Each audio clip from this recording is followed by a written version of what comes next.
Hey guys, how's it going? Welcome to Don't Argue Podcast. Hope you guys well. Thank you again for tuning in. What a game, I suppose. What a game. Before I get into it though, DJ, hit that intro.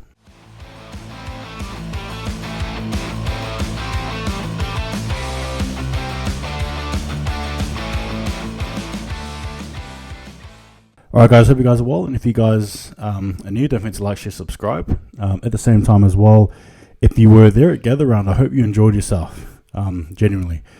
I thought it was actually a really good experience, and just great to be part of that footy atmosphere, walking around in Adelaide there. In saying that though, Gather Round is a must, and I hope it continues in Adelaide, even though I know it won't, but that's just the way it goes. But nonetheless, it was a good outing there, and I hope everyone there enjoyed themselves. Now, to the game.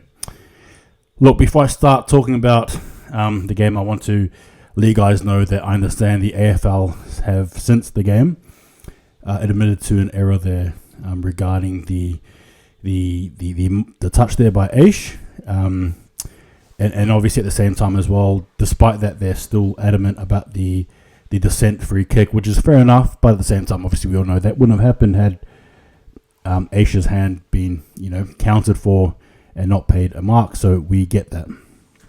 Now, in saying at the game, I was there live, the atmosphere was buzzing, it was hectic, it was crazy. A lot of Carlton fans, you would have thought that Fremantle were the worst team in all of the land. Such was the crowd atmosphere, I think. Even though in Adelaide I felt very outnumbered. Strangely enough, I would even say just as much as if it was a Crows game or a Port game.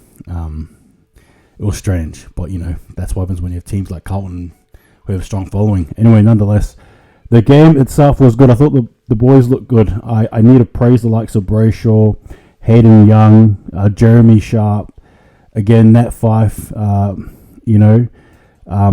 Sarong, right? I thought some of those players there definitely stood up.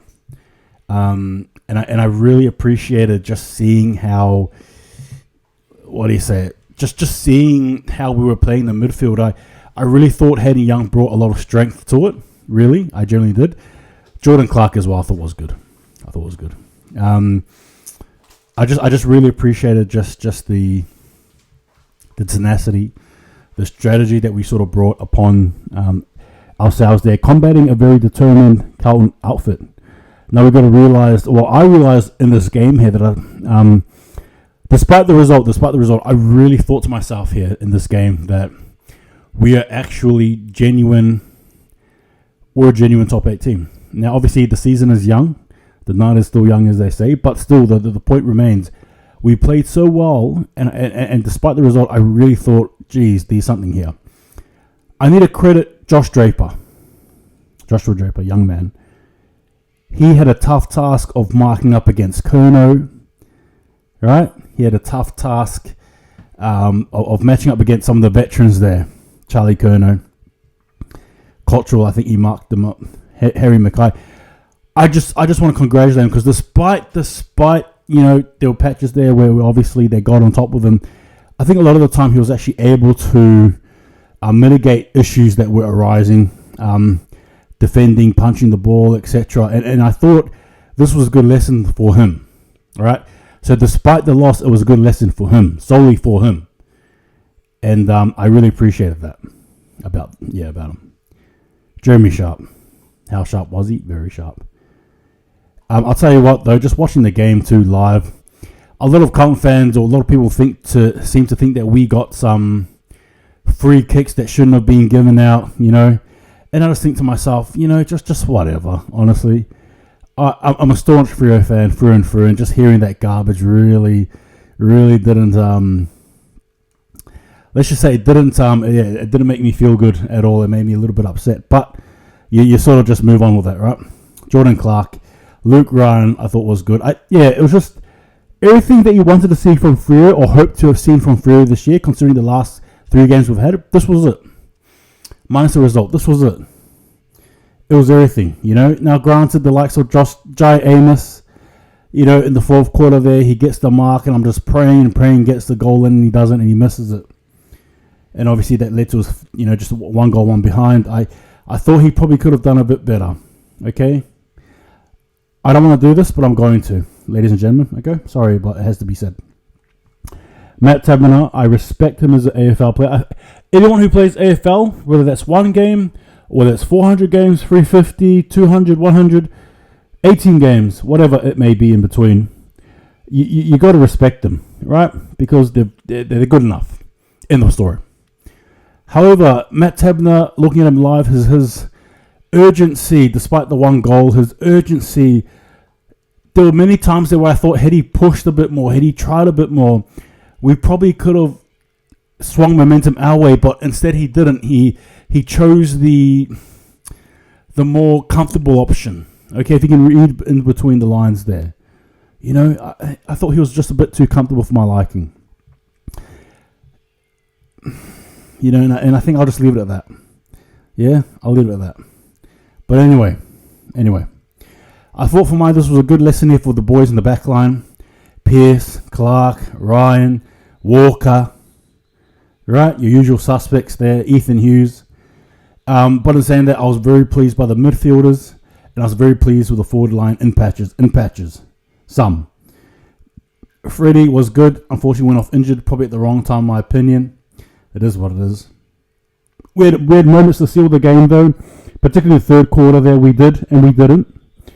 In the fourth quarter, we did, and we didn't. So, look, at the same time, you know, and just to sort of sum up what the coach did, and I thought he really made a good word of it, really. It's sort of like something along the lines of this.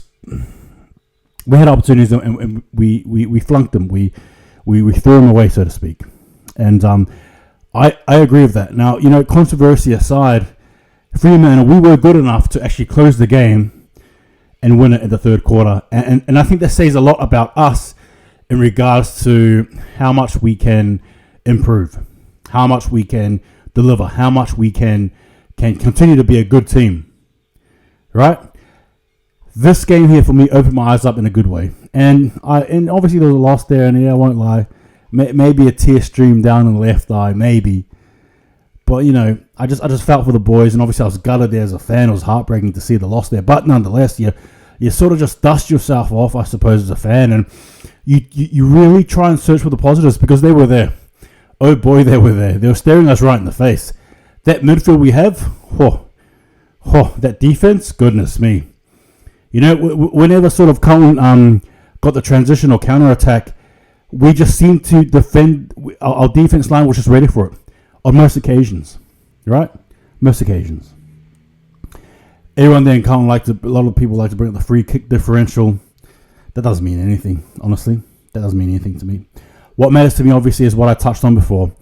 The dying stages and how everything sort of went the way it did. But nonetheless, I want to urge you guys to think a different thought. You know, they say that people who tell a story can invoke and make people feel a different way, a certain way. And I think I'll choose that as opposed to perhaps the usual emotion, which I've seen from a lot of Freo fans. And that's just passion. I get it. But I think I'll try and invoke a sense of not necessarily forgetting it, but more so just moving on. It happened. It's done. You shrug the shoulders, so to speak, and you sort of move on. And we have Port. It's an away game in Adelaide again. I don't think I'll be watching that game live though. Unfortunately, too late for me, and I live about 3 hours away. Anyway, I digress. Fremantle should be proud of themselves. My only hope is that we continue to show this consistency. We set the bar for ourselves, and the reality is we could have won. We didn't, but we could have. Oh, that happens. In saying it though, give me your thoughts. Up the Dockers, I'm so proud of them, nonetheless. Give me your thoughts and take it easy, and I'll see you guys very, very soon.